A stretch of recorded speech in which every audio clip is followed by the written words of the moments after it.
Now, former President Ghani put out a statement apologizing to the people of Afghanistan for his exit and said he acted on the advice of palace security. In his statement, he says, I owe the Afghan people an explanation for leaving Kabul abruptly on August 15th after Taliban unexpectedly entered the city, adding that he had been warned that if he stayed, it would risk setting off the horrific street-to-street fighting that Kabul had suffered during the civil war of the 1990s. He called leaving Kabul the most difficult decision of his life, but asserted that it was only way to keep the gun silent and save Kabul and its citizens. He also denied allegations that he had taken millions of dollars with him. Now, news back home in the Haryana farmers protest after the failure of talks with district administration on Wednesday evening. Farmers continue their sit-in protest outside the Karnal mini secretariat.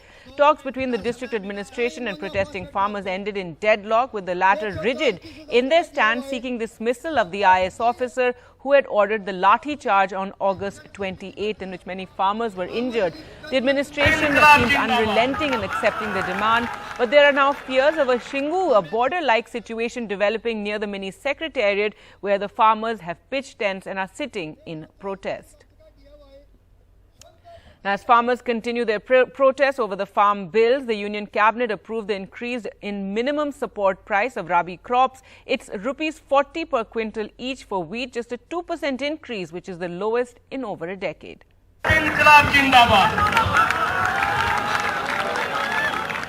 Amid a fresh showdown with farmers, the centre has increased the guaranteed price for next year's wheat crop by 2%. In fact, this 2% increase is the lowest in over a decade. Farmers have been protesting three controversial laws which aim to open up the agriculture market, as they fear that it will mean an end to this guaranteed price, or MSP, the centre pays. However, the government has a different explanation, that it's not a 2% hike but should be seen as a 100% hike, as the MSP of 2015 rupees is double that of the cost of production. 21-22 में 1975 रुपया quintal का भाव गेहूं का था। गेहूं पर लागत 1008 रुपया आती है। अब 22-23 में जो भाव MSP का तय हुआ वो 2015 हुआ है। न्यूनतम समर्थन मूल्य पर खरीद की दर, ये 100% की वृद्धि एक तौर से लागत पर है। 1500 रुपये का तो DAP का कट्टा गिरते हैं हम नीचे, और 1200 रुपये की थैली गिरती है बीज की, जो हमारे से 2000 को लेके और 100 रुपये किलो हमारे को देते हैं वापस। तो 5-5 कट्टे उसमें यूरिया के गिरते हैं, और 1 एकड़ में लगता है। 1 एकड़ में तो लगभग 15,000 रुपये खर्चा आता है 1 एकड़ में। उन्होंने पिछले 1 साल के अंदर 25 रुपए से ऊपर डीजल का भाव बढ़ा दिया गया है। पेस्टिसाइड का भाव कितना बढ़ा दिया गया है, पर मैं धान के ऊपर बोल रहा हूँ कि 2600 रुपया खर्चा आता है, लेकिन हमें MSP कितना मिलता है 1858 रुपया। At a time when farmers have been protesting against the farm laws for the last 1 year, the government decided to hike the MSP of wheat. But this hike has been the least in the last 1 decade, which has certainly upset the protesting farmers. The centre has also increased the MSP of other crops like masoor dal, barley and sunflower, as well as the ceiling price on sugarcane by 5 rupees, lowest since 2017-2018. However, these are not paid by the centre but by states or private buyers. With Muhammad Ghazali and Sunil Prabhu, Assam for NDTV. News now from Assam, and the latest on the boat tragedy, where at least 90 people on the boat that capsized, is what the Assam government has said. 88 people have either been rescued or contacted. 1 person is dead. So far, 87 are safe, is what government sources have said. 2 people, however, still remain missing. The NDRF, SDRF continue search operations till 3 a.m. and operation began once again at 6 this morning after halting for around 3 hours. The Army and Air Force units at Nimati Ghat to help in the search and rescue operations, and 3 officials have been suspended for negligence of duty. Boat और दूसरा boat का बीच में टक्कर हुआ और उसी में एक बोट कैप्साइज हो गया। बोट में कितना लोग था इनका अनुमान लगाना अभी भी मुश्किल है। हालांकि 42 व्यक्ति अभी हम लोग को मिल गया है कि 42 लोग अपने आप को आइडेंटिफाई किया है। एक महिला माँ का देहांत भी हुआ है। 4 व्यक्ति का मिसिंग रिपोर्ट है अभी तक, लेकिन पूरा मिसिंग रिपोर्ट निकालने में और आने में 2-3 घंटा और वक्त लगेगा। Well, let's go across to Ratnadeep now for more on this story. And Ratnadeep, good news, most of the people have been rescued. 2 still remain missing. 1 person died. That's right, Gargi. In fact, it was a close shave for a lot of people. In fact, what we are picking up from Assam government sources is that as many as 90 people were there involved in this tragedy. Now, the larger boat, which actually didn't capsize, which belonged to the Inland Water Transport Department. From that boat, there is no report of any missing person. So all the people who were rescued or were missing were from the smaller boat, which was a private boat, which was leaving Nimati Ghat for Majuli when it had a collision with this other larger boat which was coming in from Majuli towards Nimati Ghat. Now, this morning the operation has been intensified. NDRF and SDRF is leading the operation. Indian Air Force and Indian Army units are there to help them. In fact, Indian Army divers have also reached the location. That's what sources have told us. Now, in terms of people who have contacted the government and in terms of families who have filed a missing report and in terms of people who have rescued, the total number stands at this moment around 90. One lady who was rescued later died in the hospital. 2 people are said to be missing, and the rest of the people have been accounted for. So that's something that we are the input that we are getting from ground zero, from the official sources. We'll have to wait and watch if there are more missing reports being filed at Majuli or other parts. Also, we'll have to see if the rescuers can rescue more survivors. However, last night, in an operation which lasted till in fact 3 a.m.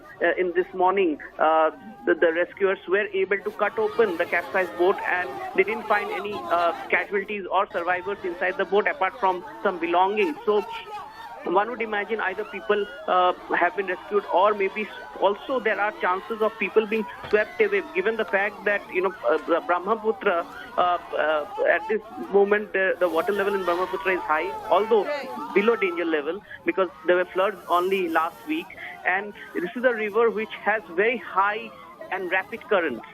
Imagine that the collision between the 2 boats had taken place within 100 meters of the river bank, and the capsized boat was found almost 2 kilometers away. So imagine the kind of rapid currents which are there, and it's making this rescue operation also a little difficult. But NDRF and SDRF are at it, and the operations have begun from 6 a.m. And what we can confirm is that now the lookout is for about 2 people until and unless there are more missing reports filed. All right, Ratnadeep, thanks so much for joining us on the latest on that boat collision. And stay on with us for news from Tripura now. There is an uneasy calm in Tripura after the state witnessed a series of alleged political violence yesterday when attacks and arson were reported from at least 4 places in the state, including capital Agartala, leaving around 10 people injured. 2 offices of the main opposition party, CPM, were gutted, and at least 6 vehicles were set ablaze. The CPM state headquarters was also targeted, allegedly by BJP supporters, and the offices of a local newspaper, Pratibadhi Kalam, as well as the CPM mouthpiece, Daily Deshar Katha, and local TV channel were also targeted. Let's go back to Ratnadeep for more on this. Ratnadeep, give us more details of this attack and an uneasy calm. The violence which were reported from at least 4 places in Tripura yesterday, including state capital Agartala, is perhaps a continuation of political clashes that have been reported in the past 3-4 days. Remember, the former chief minister and the leader of the opposition in Tripura, Manik Sarkar, in one of his rallies in his constituency, there were clashes between the ruling BJP supporters and the CPM supporters. Now, yesterday also there were some political clashes reported, and then what CPIM alleges is that their offices were attacked. In fact, the state headquarters were attacked, and they allege that it was done by supporters of the BJP. The BJP also has made similar allegations of attack on their supporters by CPIM and their supporters being injured. Now, media, organizations, one private TV channel and 2 newspaper offices were also targeted against the management of this media organizations have filed police complaints and have named and have alleged BJP supporters to be behind this attack, but BJP has denied this. So, a kind of, pandemonium was there yesterday, particularly in state capital Agartala. Now, police has confirmed us that several motorbikes and vehicles were torched. So, there were cases of arson. And, in fact, at least 10 people, including 4 media persons, one noted TV anchor, have also sustained injuries. In fact, the media fraternity had also given an ultimatum to the police for action, because in the past couple of years, particularly in Tripura, there have been several instances of attacks on media, and in most of the cases, there were no justice done. So clearly, all is not well in terms of the political clashes. Given the fact that Tripura has once again has now become the new political turf of a tussle between the BJP and the Trinamool Congress, which is a new entrant there. It seems now the main opposition party, the CPM, has also restarted its political activities and had resulted in this series of political clashes in the past 3-4 days in that state. All right, Ratnadi, thanks so much for joining us with the latest from there. So violence there, as you can see, in Tripura. With that, time for us to slip into a short break. Up ahead, we take a look at the dinner that the Punjab Chief Minister hosted for Olympians.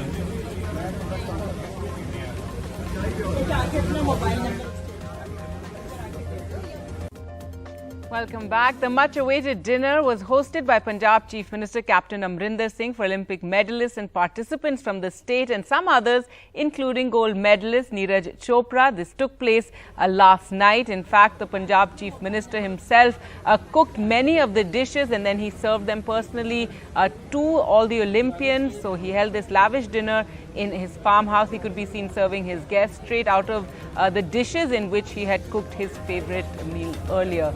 There you can see the Punjab Chief Minister serving the Olympians who attended this dinner to felicitate them.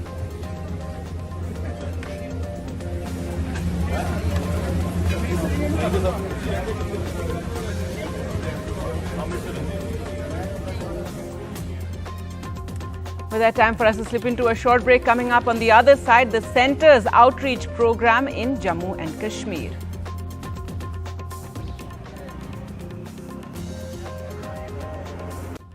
Welcome back. News now from West Bengal, where Mamata Banerjee kick-started her by-poll campaign in Brahmaputra by attacking the BJP, accusing them of targeting Trinamool leaders by deploying central agencies against them. Monideepa Banerjee reports.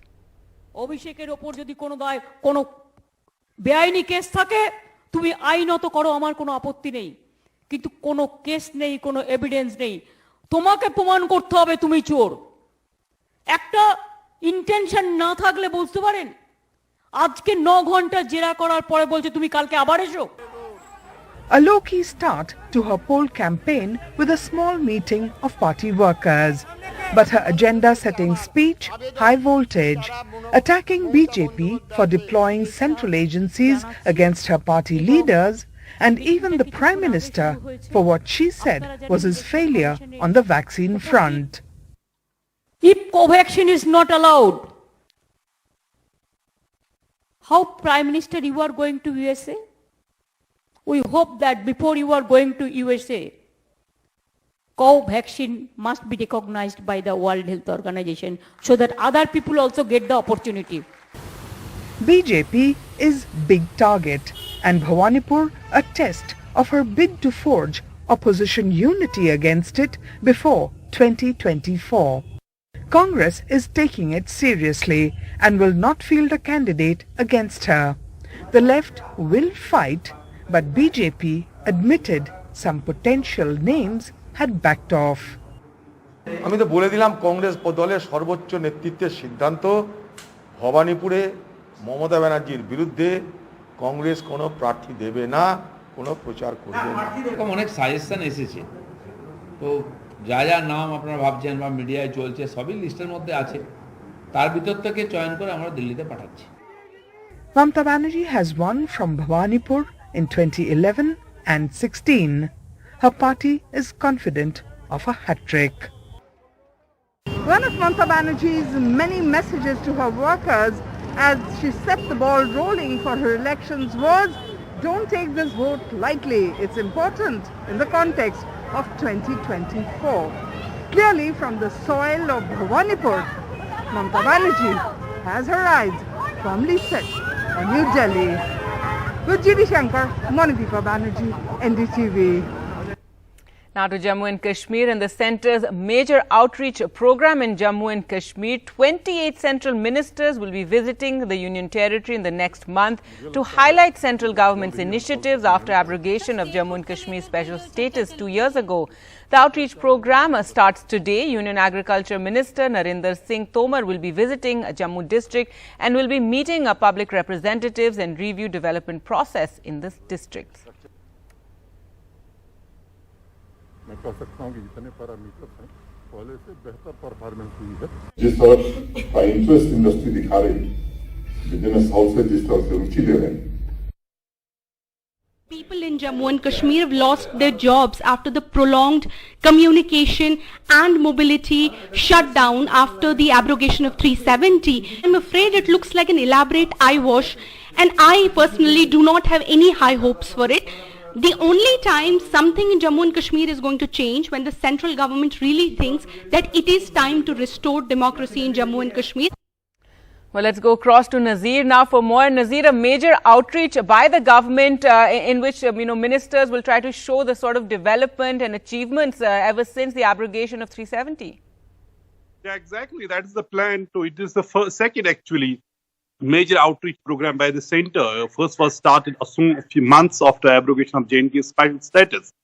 Now, after completion of 2 years, 28 ministers will be visiting this month, and it's a major outreach program, and it's starting from today. And with Narendra Tomar, Agriculture Minister, visiting Jammu today, and they are visiting across 20 districts in next 1 month. So clearly, government trying to show that a lot has been achieved, but Lieutenant Governor Manoj Sinha has been repeatedly here saying that there has not been any progress, development for decades, and now we see lot of development, we see investment. He talks about 50,000 crore investment, which is expected in next 18 months, and which he is saying it is going to generate 10 lakh jobs, but that looks like a bit exaggeration because 50,000 crore cannot generate just 10 lakh jobs. But an opposition here is saying, look, it's an eyewash. Elaborate eyewash. What you heard the National Congress spokesperson talking about what Jammu and Kashmir needs. It needs restoration of democracy. It needs election. It needs own government, not the people who would come from outside and tell us we have done development for last 2 years, which was not there for last 70 years. Having said that, this is a major outreach by the central government. In 1 month, in a place, 28 ministers coming, and what we are hearing after 1 month, there would be another list of ministers, central ministers who would be visiting Jammu and Kashmir. There are 2 things. One talking about the development, possible, this investment, and also the security situation, all these things coming. But at a time when we see there are lots of issues today, Home Ministry is also, holding a meeting about reviewing security situation maybe tomorrow or day after tomorrow on Jammu and Kashmir. And on the other side, we see Rahul Gandhi is also visiting Jammu today, and it is his second visit to Jammu and Kashmir in this month. All right, Nazir, thanks so much for joining us with that. And today, the Agriculture Minister will be there in Jammu. Now, in a historic move, the centre on Wednesday told the Supreme Court that women will be admitted into the National Defence Academy for permanent commission into India's armed forces. The government, however, said it needs some time to frame guidelines to pave the way for women to take NDA courses. The Supreme Court has told the centre to file its reply by the 20th of September. Sometime next year, the first batch of girls just 17 years old will get a shot at an enormous dream to become officers of the Indian Armed Forces, where one day they could rise to become a general, air marshal or admiral, perhaps someday even the Army, Navy or Air Force chief. Today, after much goading from the Supreme Court in an earlier hearing, the government said women will be admitted into the National Defence Academy, that is the NDA, the gateway to permanent commission in the armed forces. Unlike NDA recruits, women candidates are presently granted short service commission and only later considered for a permanent berth, a system that affects their growth prospects in the service. In today's hearing, the centre told the Supreme Court it's a delight to share this. Girls will be admitted in the NDA. The Supreme Court told the centre that they're extremely glad to know that armed forces themselves took a decision to induct females in NDA, and that the court wants them to take a proactive approach themselves in ensuring gender equality rather than waiting for courts to intervene. जो है महिलाएं अब वो national defence academy में permanent commission के लिए आ सकेंगी और उनकी एंट्री होगी और ये अपने आप में एक महत्वपूर्ण बात है और सभी महिलाएं जो भविष्य में अपीयर होने वाली हैं उन सभी को बधाई। Divyanshi Agarwal, who lives in Indirapuram in Ghaziabad, passed the class 12th examinations with 99% and now she feels that with this decision, girls will soar higher. मैं इस बात से बहुत ही खुश हूँ क्योंकि मैं अपने देश के लिए एनडीए में जाना पसंद करूंगी। मैं आर्मी में जाकर अपने देश की सेवा करना पसंद करूंगी। Shambhavi Singh, a resident of Noida who is studying in class 11, says that this will fulfill her dream. ये एक बहुत ही बड़ा और वेलकम डिसीजन है। इस डिसीजन से हम सभी लड़कियां अपने मनपसंद की सर्विसेज, चाहे वो आर्मी हो, नेवी हो या एयरफोर्स हो, उसमें भाग ले पाएंगे और अपनी कंट्री को, अपने पेरेंट्स को प्राउड करा पाएंगे। और जैसा कि आप सभी जानते हैं कि लड़कियां ज़मीन से लेकर आसमान तक हर जगह ऊंचाइयां छू रही हैं।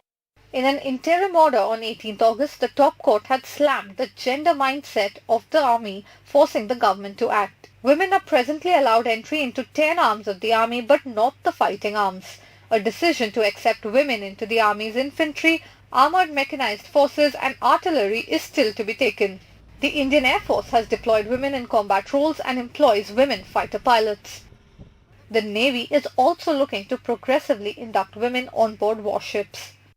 The Supreme Court also said today that it was conscious of the fact that reforms cannot be made in a day and granted time to the government to file its detailed affidavit about the guidelines by 20th September.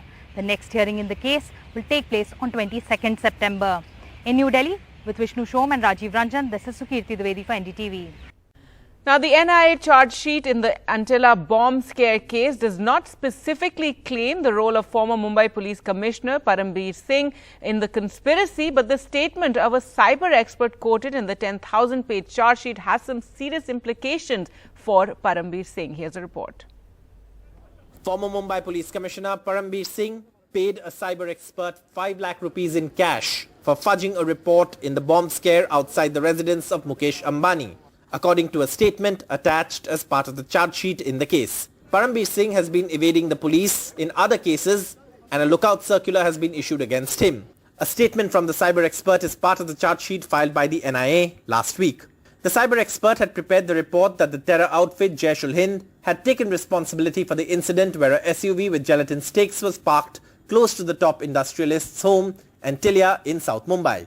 The threatening poster was inserted by the expert in the main report on the insistence of Parambir Singh and attributed to the Jaish-ul-Hind, according to the cyber expert. Former Police Commissioner Parambir Singh had allegedly given him 5 lakh rupees in cash in his office itself as payment for his services, the statement says. The cyber expert told the NIA that it was a very confidential report as the Delhi police was also investigating the matter of Jaish-ul-Hind and that he was surprised that the report was leaked the next day. The NIA charge sheet says Assistant Police Inspector Sachin Vaze gave Pradeep Sharma, another encounter specialist, the contract to kill Mansukh Hiren. Vaze visited Pradeep Sharma's PS Foundation office and allegedly handed over bags full of bundles of Rs 500 currency notes amounting to Rs 45 lakh. The government says Anil Deshmukh was right in stating there were lapses. जिस तरह से charge sheet सामने आई है, सारे सवाल खड़े हो रहे हैं कि जो एक्सपर्ट्स को मैनिपुलेट करने का काम किया जा रहा है उसे आरोपी नहीं बनाया जा रहा है। हमें पहले दिन से शंका थी कि ये जो सारा षड्यंत्र था उसमें कमिश्नर साहब की भूमिका थी। We want to ask a simple question to NIA whether Sachin Waze was reporting to Paramveer Singh or Paramveer Singh was reporting to Mr. Sachin Waze. The 10,000 page charge sheet filed by the NIA doesn't go into the specifics of the connections of Paramveer Singh, if any, in this conspiracy. But a statement attached with the charge sheet of a cyber expert shows how Paramveer Singh was instrumental in highlighting the role of a terror outfit, a theory that has been completely junked by the NIA investigation. The question then, why hasn't the NIA elaborated or clarified on where Paramveer Singh stands in all of this? In Mumbai, with Sunil Singh and camera person Sanjay Mandal, Saurabh Gupta, NDTV. The DM of Noida, Suhas LY, now a household name after winning a silver at the recent Paralympics. He's now back in India and back to his administrative duties. NDTV caught up with him on his first day back on the job.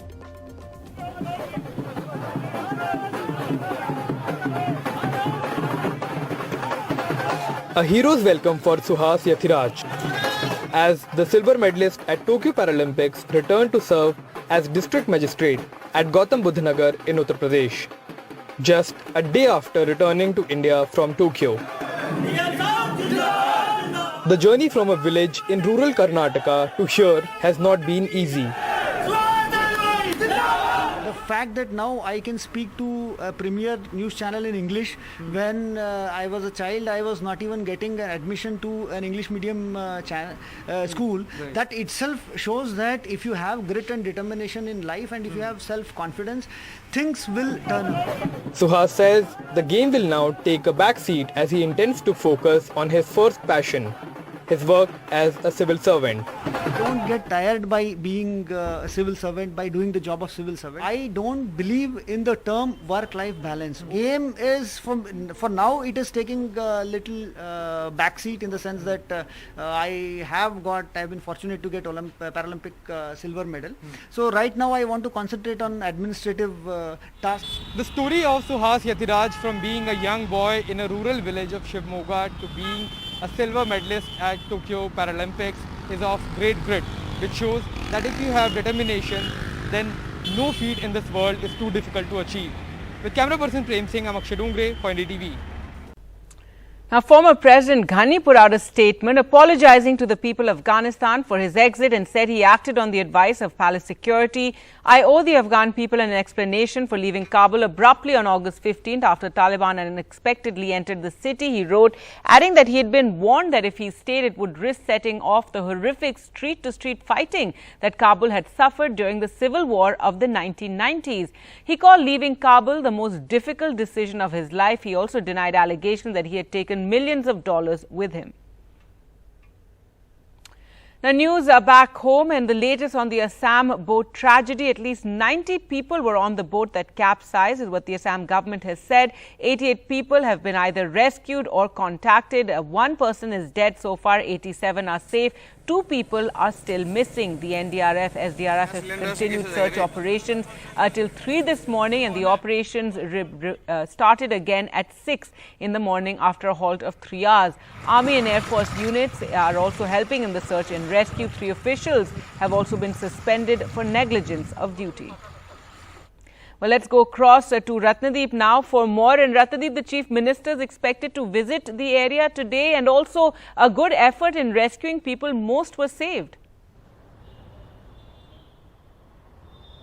That's right. In fact, Assam Chief Minister Himanta Biswa Sarma would reach Nimati Ghat in some time. In fact, he has already, last night, he has sent 2 of his cabinet ministers and the local MP there. Now, this morning at 6 p.m., the rescue operation has resumed once again. Remember, it only halted for about 3 hours when the visibility was completely not permissible for any operation till 3 a.m. in the morning.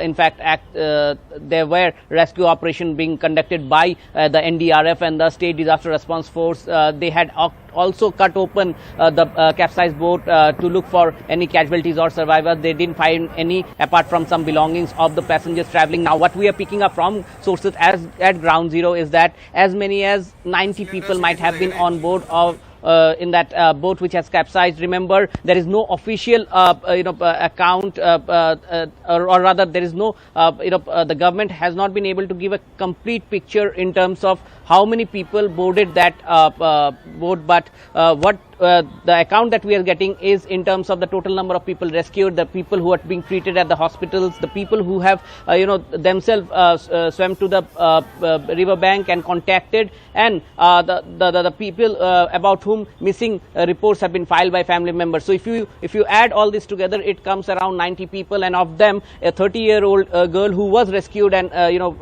she later died at the hospital. She is from Guwahati and was working at Majuli. Also, there are as many as 8 people who are under treatment at Jorhat Medical College. So in terms of people that are missing, there are about 2 to 3 people who are still missing, for which the rescue operation continues. In fact, Indian Air Force and Indian Army units are there now at Nimati Ghat. They are going to help the NDRF and SDRF to intensify the rescue operation. Already 3 people from the Inland Water Transport Department has been suspended. So we have to watch out in terms of if there are more missing reports by the family members. Remember, there can be chances of people actually being swept away by the high currents of the river. Right.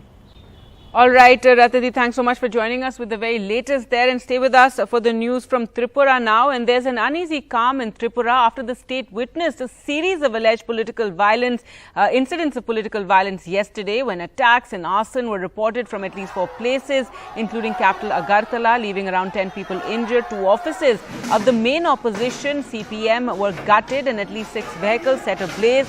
The CPM state headquarters was also targeted, allegedly by BJP supporters.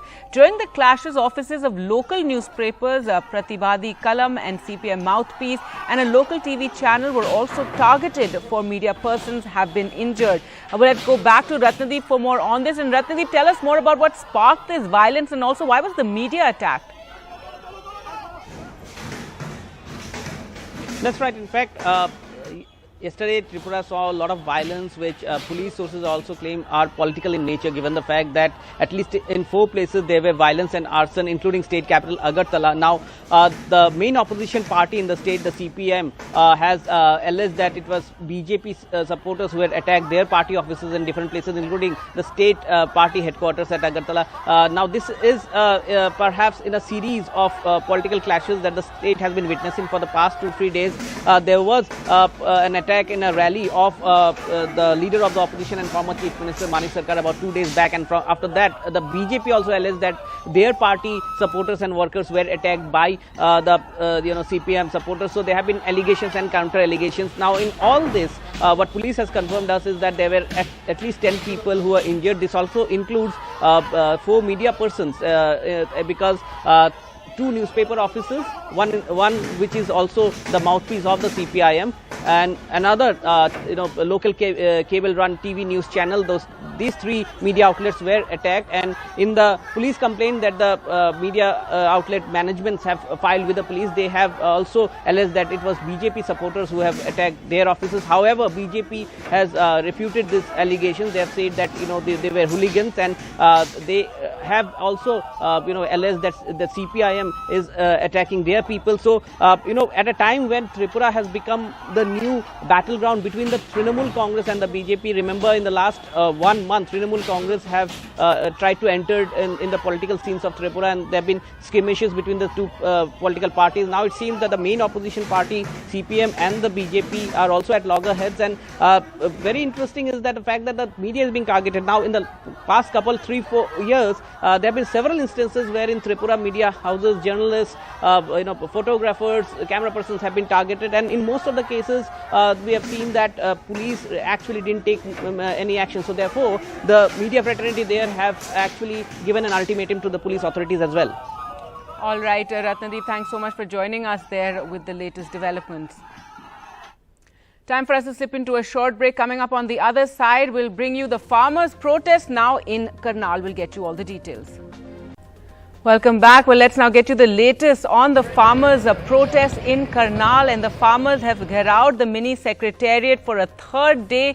A sit-in protest continues after talks with the administration failed in Karnal. No headway after several rounds of talks. Remember, the farmers want the DM to be suspended there, and the DM who was caught on tape ordering that heads be broken of farmers. This is during the protest that took place on August 28th, after which the police had attacked farmers with lathis. The administration, however, is unrelenting in accepting their demands, and there are also fears of a Shingu border-like situation developing near the mini secretariat. NDTV's Ravish Ranjan sent us this report. Karnal के mini सचिवालय के सामने का ये आप नज़ारा देखिए।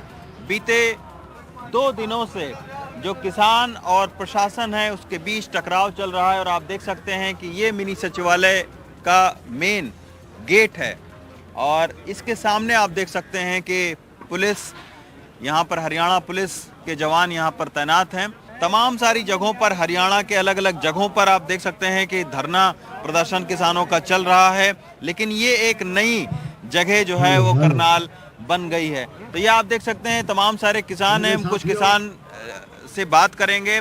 दादा, ये बताइए, कल प्रशासन के साथ में बातचीत आप लोगों की हुई, बातचीत अब टूट चुकी है और प्रशासन का रवैया दिख रहा है कि वो कोई भी ढील देने के पक्ष में नहीं है, आपकी मांग मानने के पक्ष में फिलहाल नहीं दिख रहा है।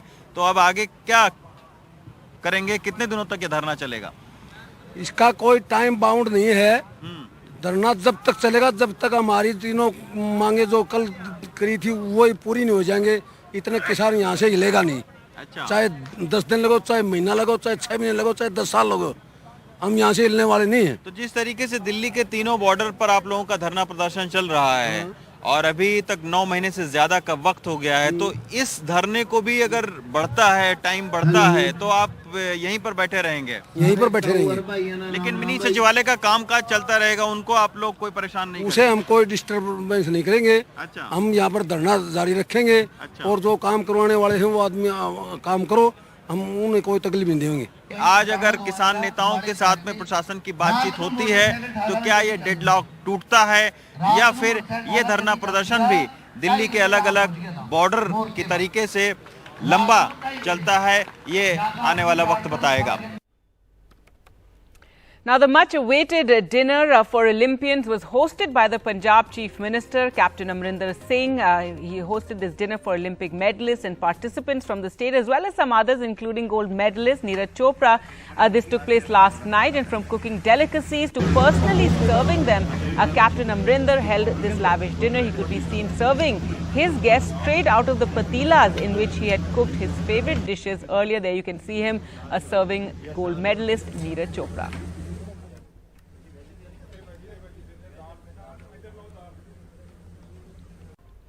Welcome back. Well, let's now get you the latest COVID numbers that have just been released by the Health Ministry, and 43,263 new cases have been reported in the last 24 hours. So that's up from 37,000, over 37,000 that were reported yesterday. Let's go across to Meher now for more. And Meher, the active cases, however, are below 4 lakh at 3,93,614. Yes, Kargi. So in the past 24 hours, 43,263 new cases were reported, of which 69% of all cases are from Kerala. Now, for the past week, Kerala's daily cases had been declining. This spike is primarily due to a sharp increase in tests in Kerala. So there's been a sharp increase in testing, which is why there is also a sharp increase in number of cases detected. The test positivity rate has remained around 16 to 18% in Kerala. So this is primarily due to a sharp increase in testing. Vaccination, we did around 70 lakh doses in the last 24 hours. After hitting 1 crore doses, we haven't hit this consistently yet, which is a bit concerning because at the rate of 70 lakh doses, we won't meet the target of vaccinating 60% of the entire population with both doses. So that is concerning right now. Regarding cases, Kerala is still the state recording the highest number of cases. All right, Meher, thanks so much for joining us with those details. So those are the latest numbers that have been released for coronavirus. In other news now, actor-politician Nusrat Jahan, who welcomed a baby boy last month, made her first public appearance on Wednesday in Kolkata. And at the event, the Trinamool MP was asked a question about her better half. She chose not to take any name, simply said the father knows who he is. Nusrat Jahan out at a beauty parlour 12 days after she gave birth to a bonny baby boy. What is his name, Nusrat? Ishan, that's what we're calling him at the moment. And motherhood, how does it feel? Oh, it feels great. It's a new life. It seems like a new beginning. The spectacle of life is what has struck me, and it struck me beautifully. How come you're out so early? You've left him behind. See, I have responsibilities. I have responsibilities that I need to cater to. Responsibilities towards me, my family, and towards the people who voted for me. So I'm back to work. And I'm dividing my time pretty well, so I balance as a mother too. So I have been requesting everybody to make it a little fast because I have a little one at home waiting. So how are you different from before 26th of August and today? I think everything has changed. I think the whole, I think my, from my geography to history, everything has changed. So, like I said, it's a beautiful feeling. It cannot be expressed via words. Are you prepared to go back to Parliament, and when? In the next winter session, I'd be there in Parliament for sure, because I missed out on the monsoon session because I was 8 months pregnant then. So I'm going to be back soon. Are you ready for all the questions that are going to come your way, Nusrat? I have always been ready, always. And nothing can hinder my spirit. Haven't asked you, but you're not going to tell us who the better half is. The father knows who the father is, and we are having a great parenthood at the moment. So myself and Yash will be having a good time. Thank you. And staying with news from West Bengal, Mamata Banerjee kick-started her bi-poll campaign in Bhawanipur by attacking the BJP, accusing them of targeting Trinamool leaders by deploying central agencies against them. Monideepa reports. অভিষেকের ওপর যদি কোনো বেআইনি case থাকে তুমি আইনত করো, আমার কোনো আপত্তি নেই, কিন্তু কোনো কেস নেই, কোনো এভিডেন্স নেই, তোমাকে প্রমাণ করতে হবে তুমি চোর। একটা ইন্টেনশন না থাকলে বুঝতে পারেন, আজকে 9 ঘন্টা জেরা করার পরে বলছে তুমি কালকে আবার এসো। A low-key start to her poll campaign with a small meeting of party workers. But her agenda-setting speech, high voltage, attacking BJP for deploying central agencies against her party leaders, and even the Prime Minister for what she said was his failure on the vaccine front. If co-vaccine is not allowed, how Prime Minister you are going to USA? We hope that before you are going to USA, co-vaccine must be recognized by the World Health Organization so that other people also get the opportunity. BJP is big target, and Bhawanipur a test of her bid to forge opposition unity against it before 2024. Congress is taking it seriously and will not field a candidate against her. The left will fight, but BJP admitted some potential names had backed off. আমি তো বলে দিলাম কংগ্রেস দলের সর্বোচ্চ নেতৃত্বের সিদ্ধান্ত ভবানীপুরে মমতা ব্যানার্জির বিরুদ্ধে কংগ্রেস কোনো প্রার্থী দেবে না, কোনো প্রচার করবে না। এরকম অনেক সাজেশন এসেছে, তো যা যা নাম আপনারা ভাবছেন বা মিডিয়ায় চলছে সবই লিস্টের মধ্যে আছে, তার ভিতর থেকে চয়ন করে আমরা দিল্লিতে পাঠাচ্ছি। Mamata Banerjee has won from Bhawanipur in 2011 and 16. Her party is confident of a hat-trick. One of Mamata Banerjee's many messages to her workers as she set the ball rolling for her elections was, don't take this vote lightly. It's important in the context of 2024. Clearly from the soil of Bhawanipur, Mamata Banerjee has her eyes firmly set on New Delhi. With G.D. Shankar, Monideepa Banerjee, NDTV. News now from Jammu and Kashmir. In the centre's major outreach program for Jammu and Kashmir, 28 central ministers will be visiting the Union Territory in the next 1 month to highlight the central government's initiatives after abrogation of Jammu and Kashmir special status 2 years ago, and also when it changed from a state to Union Territory. The outreach program will start today, and Union Agriculture Minister Narendra Tomar will be visiting Jammu district, and he'll meet public representatives and review development projects there.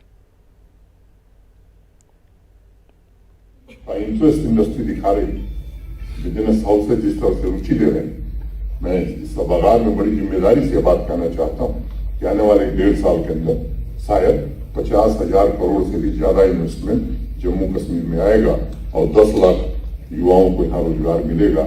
तो चीजें बदल रही हैं, मैं समझता हूँ इसमें आप सबकी महत्वपूर्ण भूमिका। 500,000 people in Jammu and Kashmir have lost their jobs after the prolonged communication and mobility shutdown after the abrogation of 370. I'm afraid it looks like an elaborate eyewash, and I personally do not have any high hopes for it. The only time something in Jammu and Kashmir is going to change when the central government really thinks that it is time to restore democracy in Jammu and Kashmir. Well, let's go across to Nazir now for more. So, Nazir, this major program, this major outreach in which so many ministers will be visiting Jammu and Kashmir. Meanwhile, the political parties there and leaders continue making their demands that restore democracy in Jammu and Kashmir. Yeah, exactly. So, the center is trying to send a message. Look, we're very concerned about the development, and they are saying that there's a huge development is taking place, investment is coming. But you heard the Lieutenant Governor, Mr. Manoj Sinha, talking about, there would be 50,000 crore investment in next 18 months, and which will generate, 10 lakh jobs, whether that happen or not. Because for last 2 years, nothing has happened except letters of intent by some industrialists. Nothing on the ground has actually happened with regard to the, investment. But having said that, this is the second major outreach by the central government. 28 union ministers are visiting Jammu and Kashmir this month, and it is starting today with the visit of Narendra Singh Tomar, Union Agriculture Minister, and he will be meeting public representatives in Jammu and also reviewing development scenario as well.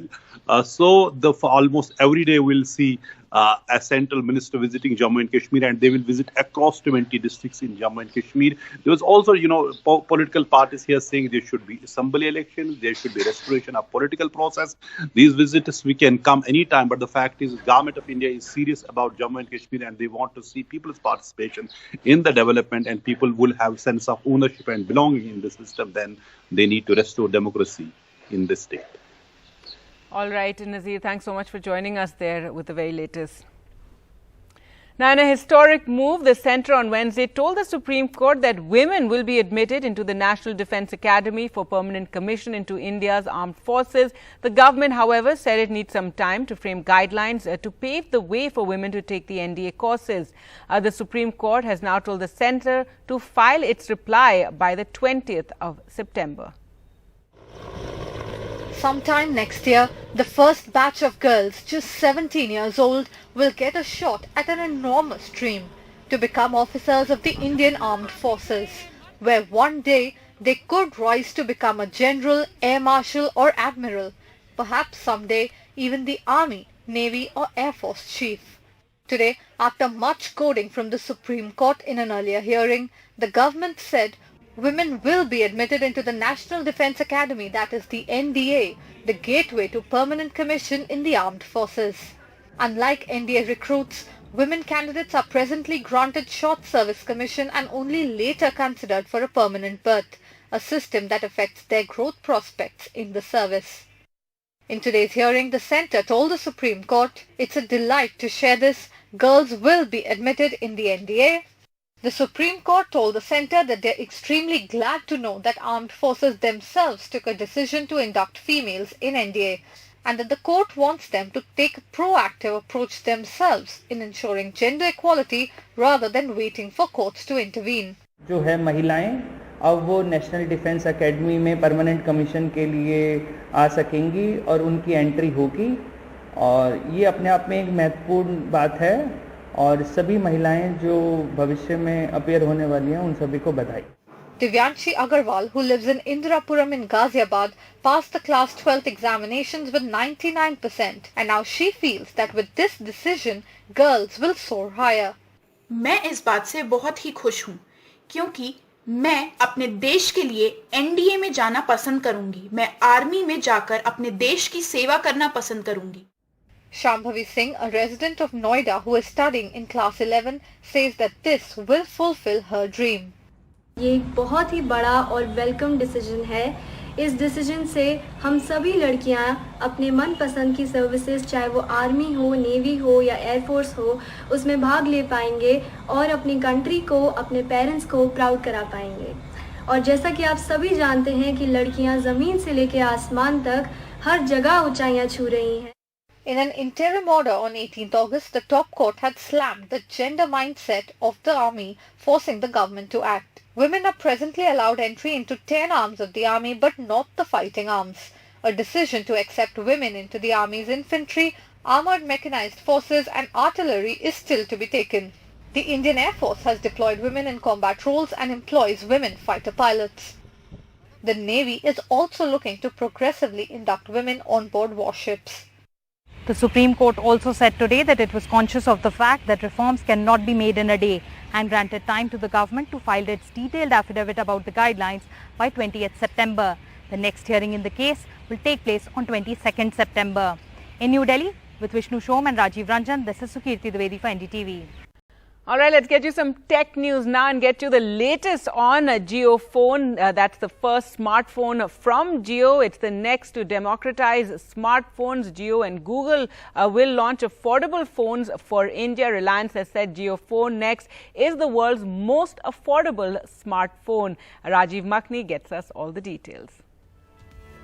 A smartphone for just 500 rupees. Well, it's not the full price of the phone, that may be an EMI scheme, but the price of the entire smartphone may well be around 3,000 rupees. Jio and Google are ready to transform the market, the cheapest entry-level smartphone in the world. The headline maker, $50 Jio Phone Next, a phone that will propel India to the next level, convert millions who still use a feature phone to move to a smartphone. And even at this price, it may be a full-featured smartphone. 4G, big screen, AI, fast processor, good camera, Corning Gorilla Glass. It may have all of this and even more. Catch our coverage of the $50 Made in India smartphone all day on launch day, 10 September, only on NDTV. And finally, let's get you all the entertainment news with Rohit Khilani. Hey guys, it's time to get you some news from the world of entertainment, and starting with Ganpati Bappa Moria. Yes, Ganesh Chaturthi is almost here and we spotted Shilpa Shetty getting her Ganesh idol. This is Shilpa Shetty picking up her Ganesh idol and taking it to her house in suburbs, and this was in South Mumbai. You can see Shilpa Shetty. This time there are COVID restrictions, so the idols at residential places have to be below 2 feet. One film to watch out for is Fighter, starring Hrithik Roshan and Deepika Padukone. Though this film is pushed to 2023, there was a quick meeting and we spotted Hrithik Roshan. There you can see Hrithik Roshan leaving a hotel with director Siddharth Anand, and there's also Deepika Padukone spotted with filmmaker, the director of Fighter, Siddharth Anand. And lastly, Tiger Shroff continues to entertain us on his Instagram feed with some unusual stunts, and this time it looks like this one was in his bedroom. Take a look. Well, that is Tiger Shroff doing what he does best. No idea how he does that, but don't try this at your home. That's all we have from the world of entertainment. Thanks for watching.